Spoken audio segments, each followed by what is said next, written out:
Olá, adoradores do povo, sejam bem-vindos a mais um vídeo aqui no Caneta Tinteiro. Meu nome é Camille Pezino e hoje eu vou falar de dois títulos. Um é um romance histórico e outro é um romance de época. Ambos foram cedidos pela editora Arqueiro.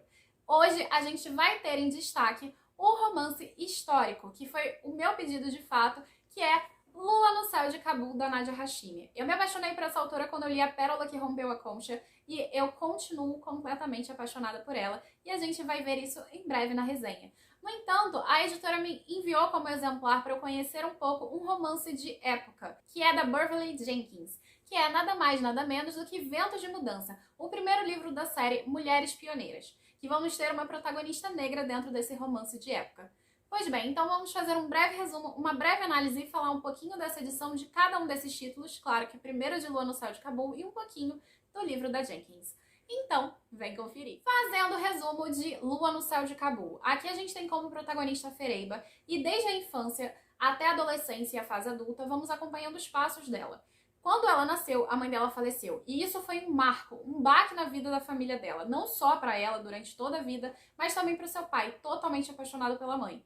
E ele é obrigado a casar com outra mulher porque ele tinha tanto a Fereyba quanto o irmão mais velho dela e ele precisava que alguém cuidasse dos filhos. Ele acaba tendo relações com essa mulher e ele tem mais 4 meninas. E nesse processo, a Fereyba tem uma relação muito complicada com a madrasta.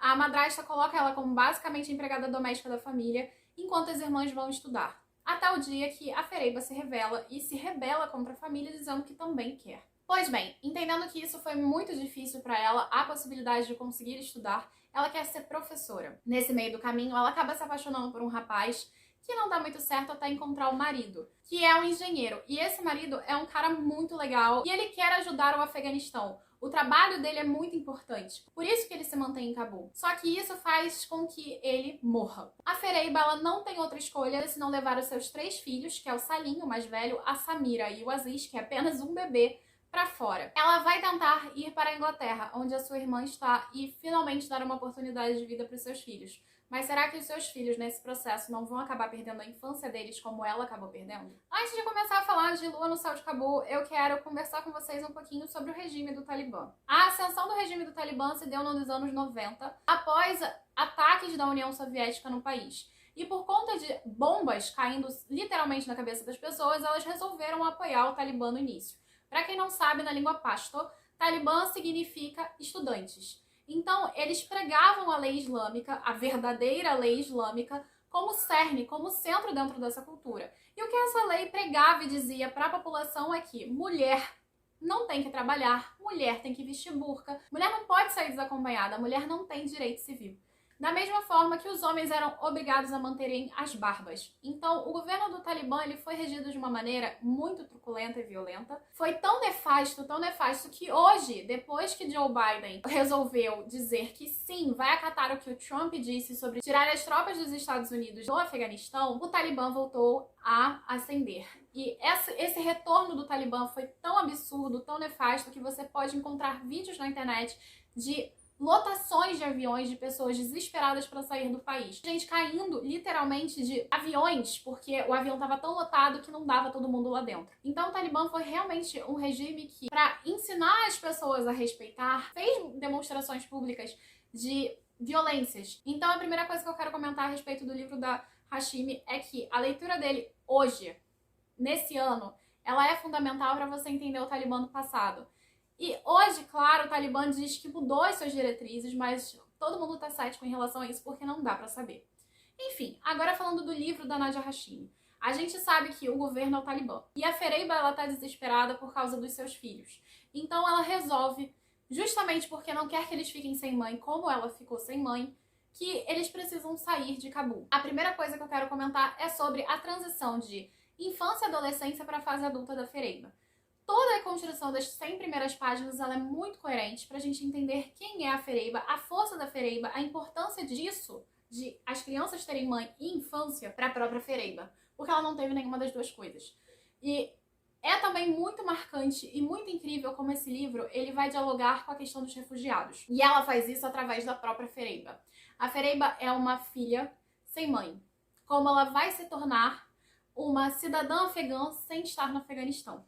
Ela vai perder todos os direitos como cidadã. Então, a terra e a mãe, a pátria e a mãe vão estar muito mesclados aqui como uma metáfora que vai ser construída pela Nadia Hashimi. E vai ser muito bem feito como ela vai construir isso, porque quando a gente vê a Fereiba sem a mãe dela e todos os percalços e problemas psicológicos que ela tem graças a isso, é exatamente isso que o refugiado vai sentir. Vai sentir que não tem mãe, que ele perdeu a pátria da mesma maneira. Então, é muito incrível como a Nadia Hashimi ela vai conseguir construir sentimentos muito fortes dentro desse romance que vão fazer você ir para extremos, tanto de revolta quanto de esperança. Não menos importante, durante as páginas desse romance, a gente vai ver o posicionamento da mulher, a falta de possibilidades da mulher, a falta de força da mulher em contextos sociais, o quanto ela precisa se rebaixar e se apagar por causa dos filhos. E, ao mesmo tempo, a submissão e a subserviência que esse controle quer que ela tenha e que ela não consegue ter.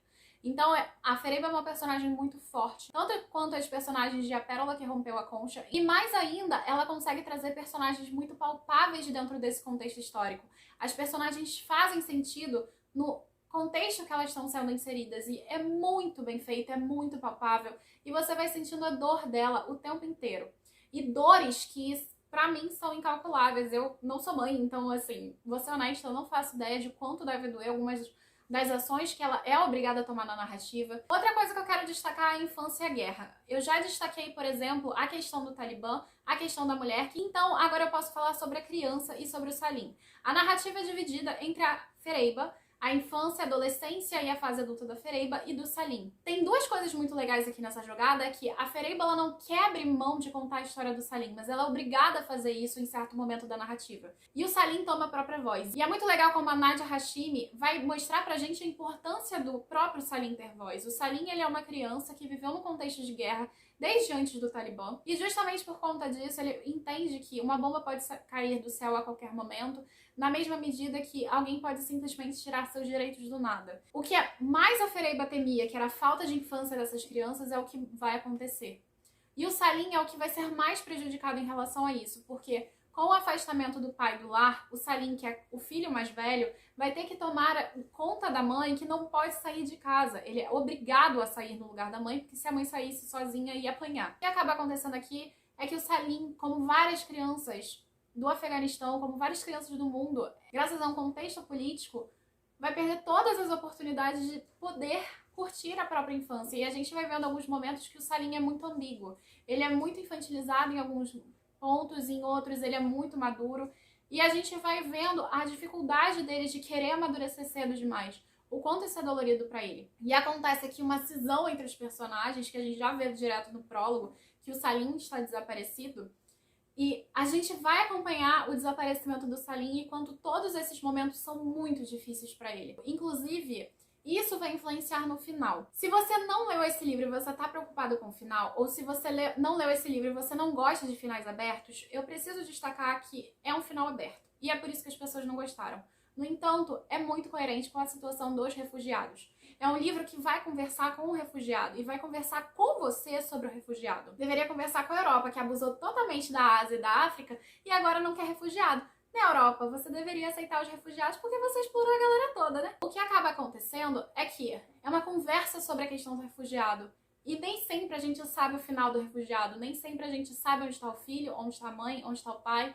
E muito menos a gente sabe se essa jornada vai acabar feliz ou não. Então é uma história muito sofrida, com muitas questões, e é muito importante para você conhecer essa narrativa, e eu acho que você deveria. Por último, eu quero destacar aqui nesse livro da Nadia Hashimi uma coisa muito interessante. A gente tem passagens de literatura afegã, inclusive de um ancestral da Nadia Hashimi, alguns poemas e cantigas, e então a gente vai conhecer um pouco dessa cultura que é muito diversificada, que tem muita coisa pra mostrar pra gente que a gente tem pouco acesso. A narrativa da Nadia Hashimi é incrível, é exuberante, é muito bem feita e você vai se afogando nas páginas junto com os personagens. E se afogando num sentido positivo. Porque eu não sei se realmente dá pra falar que se afogar nas páginas é positivo. Você basicamente vai se inserindo tanto na história que você consegue ver os lugares, você consegue viver as experiências dos personagens. Agora eu quero falar dessa edição aqui da Nadia Hashimi pra vocês, bem como a de Ventos de Mudança. A tradução aqui é da Lívia, e a tradução da Lívia tá muito boa. Eu não encontrei erros, na verdade eu nem procurei os erros dessa vez, eu só me inseri na narrativa, na história, aproveitei a oportunidade.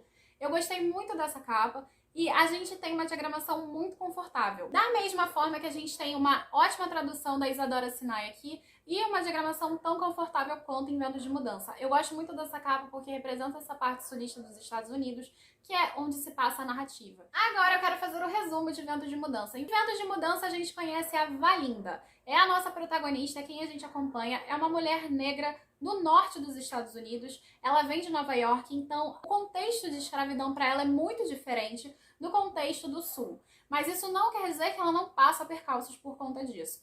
Então a Valinda, ela é uma pessoa muito legal. A avó dela é uma ex-escrava que conseguiu fugir para o norte e ela quer aproveitar essa oportunidade para ajudar pessoas. Então, enquanto o noivo dela vai para a França buscar investidores para o jornal dele, ela resolve ir para Nova Orleans dar aulas para ex-escravos, para libertos. E aí ela vai conhecer o Drake Levesque.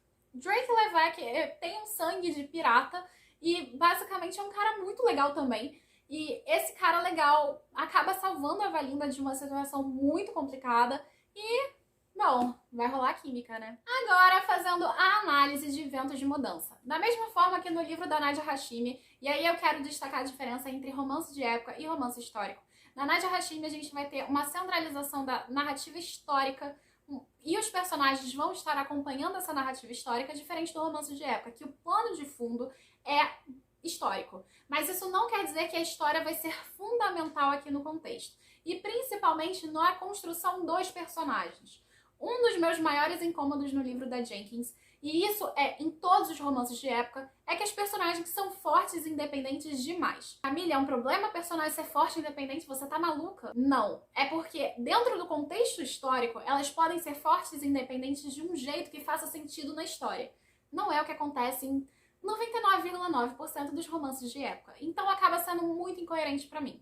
Mas vamos destacar aqui que existem coisas muito positivas no romance da Jenkins. Primeiro que ela vai fazer realmente um estudo histórico. Eu fui pesquisar, gente, pra vocês terem ideia. Pesquisei a questão arquitetônica, os acontecimentos históricos, entre outros fatores aqui dentro da obra dela, que realmente são muito coerentes. Inclusive, ela deu uma lista aqui atrás de textos acadêmicos que ela pesquisou. E eu achei sensacional, porque realmente é muito mais bem desenvolvido em questões históricas do que outros romances de época. No entanto, ainda assim se configura como um romance de época, porque o romance entre os personagens é muito mais destacado do que o próprio plano de fundo. No entanto, isso não quer dizer que a Jenkins esquece o plano de fundo dela. Na verdade, em diversos momentos, em diversas cenas, a gente vai encontrar esse plano de fundo ganhando destaque. Até porque o Drake é um conselheiro negro, eles têm um espaço de negritude para falar, para questionar as diretrizes do governo, e eu achei isso muito legal. Inclusive, ela destacou que esse período histórico que ela trabalha só depois, no final do século XX, é que você vai ter essa ascensão da negritude de novo, então é bem interessante aqui. E a gente vai ter personagens como o Drake e a Valinda. E o Drake vai acertar muito a força, a potência da Valinda, enquanto a Valinda ela vai ser uma força e uma potência por si só. De forma que fica incoerente em relação ao contexto histórico. Esse é o meu único incômodo. No entanto, antes de continuar falando, eu quero falar um pouquinho sobre a Guerra Civil Americana. Quando a gente tá falando sobre a Guerra Civil, a gente sempre fala que o Abraham Lincoln é um cara muito gente fina, topíssimo, que libertou os escravos. Não é bem assim. Na verdade, a gente tem Norte e Sul, e é uma disputa muito marcada entre Norte e Sul por causa das taxas de importação e exportação. Ou seja, como o Norte era industrializado, eles não queriam produtos externos da Europa circulando nos Estados Unidos. Como o Sul era feito de latifúndios, ou seja, matéria-prima, eles queriam exportar para a Europa trazer para dentro os produtos manufaturados. E isso era uma disputa e uma rixa muito grande. Até que os Estados Unidos começou a comprar terras, dominar terras dos mexicanos, etc. e tal. E tudo isso fez com que uma parte dos Estados Unidos, que depois da marcha para o oeste, que a gente conhece que vai ter um excesso de população aqui, que o pessoal vai ter que dar uma vazada, esses novos lugares que também pertencem aos Estados Unidos precisam decidir se eles vão seguir as diretrizes do norte ou do sul. Quando eles decidem pelo norte, e isso inclusive com a vitória da Abraham Lincoln, dá ruim. E o Sul começa a a se separar. Parte do Sul escravocrata, pelo menos. Então a gente tem a Guerra de Secessão ou a Guerra Civil Americana. E é por isso que é de secessão, porque a galera tá querendo ir embora. Olha, eu quero ser escravista. Bando de babaca. Basicamente, o que acaba acontecendo é essa disputa entre Norte e Sul. Por mais que o Sul ele tenha dado uma arrancada e o Norte depois tenha ganhado, o Norte ganha. A União ganha dos Confederados. E o que acaba acontecendo é a Ku Klux Klan, entre outros problemas que os latifundiários sulistas não queriam aceitar que negros estavam libertos. E os negros foram libertos porque, basicamente, Abraham Lincoln estava precisando de gente para morrer na guerra. Então, o que acabou acontecendo aqui é que os negros libertos não foram aceitos por essa população sulista. Um desses problemas históricos vão acabar pesando aqui. Tanto, por exemplo, quanto os crioulos. Os crioulos eram pessoas miscigenadas entre brancos e negros que tinham um status social. Contudo, justamente porque as pessoas brancas começaram a ver os crioulos e os ex-escravos como a mesma coisa, eles não gostaram muito. E aí a gente vai ver essa disputa entre miscigenados e libertos, a gente vai ver essa disputa entre brancos e negros, e a gente vai ver brancos que vão ajudar a causa, que são abolicionistas, como brancos que basicamente são bando de babaca. Então, a Jenkins ela vai trazer um contexto histórico bem interessante aqui por trás, mas acaba sendo ainda um plano de fundo. Não é tão plano de fundo como em outros romances de época, como, por exemplo, os livros da Julia Quinn. Lá é realmente, assim, muito plano de fundo. Aqui, pelo menos, tem um pouco de estudo, porque lá tá cheio de erro histórico. Não que aqui talvez não tenha, mas eu realmente não pesquei. Se tem erro histórico, eu realmente não pesquei. Em relação ao contexto histórico, é muito bem feito. Mas para por aí. O enredo é cheio de facilitação. Literalmente, a amante do Drake Levesque, ela resolve ir embora do nada, assim. Ela, então, surgiu um cara aqui e tal, tô indo embora, tchau. E foi assim, do nada. Todos os percalços e problemas encontrados, eles resolveram muito rápido. O mundo, na verdade, conspirou pra resolver. Acabou que o livro me incomodou por conta disso. Mas, se você gosta de romances clichês e você também gosta de uma pegada histórica, esse livro aqui vai ser muito bom pra você. Real mesmo, falando de coração. Porém, como teve o problema de personagens pra mim, ou seja, a construção dos personagens pra mim é incoerente, e também existe uma facilidade no roteiro, todos os recursos que a Jenkins usa, literalmente alguém morre pra personagem ir atrás do cara. Do nada. Ela tem o ataque do coração e a personagem morre. As facilitações de roteiro e os personagens me incomodaram muito, mas é um livro que tem muito conteúdo histórico que pode agradar você e eu acho que vale a pena ler por isso. Tanto quanto o livro da Nadia Hashimi, vai ter muita coisa interessante, mas os personagens e o enredo são muito incríveis. Então, ambos os livros, eles são muito bons para quem gosta de romance histórico e essa questão dos refugiados, da mesma forma que quem gosta de romance de época e que é um romance leve e ao mesmo tempo que vai trazer aprendizagem. Então, eu recomendo os dois livros para você, que você pode aproveitar muito bem para conhecer essas duas obras. Então, se vocês quiserem, vocês podem comprar no meu link da Amazon, que eu vou deixar aqui embaixo na descrição desse vídeo. Tanto da Nadia Hashimi com A Lua no Céu de Cabul, quanto também Ventos de Mudança. Ambos os livros estão, inclusive, em promoção na Amazon nesse momento. E se você quiser me conhecer nas redes sociais, você pode procurar a gente no grupo Caneta Tinteiro, tanto na Twitch quanto no Instagram. Você também pode procurar o nosso podcast, porque é GCT, ou o nosso site, gctinteiro.com.br. E eu encontro vocês no próximo vídeo. Um beijo pra vocês e até a próxima. Tchau, tchau!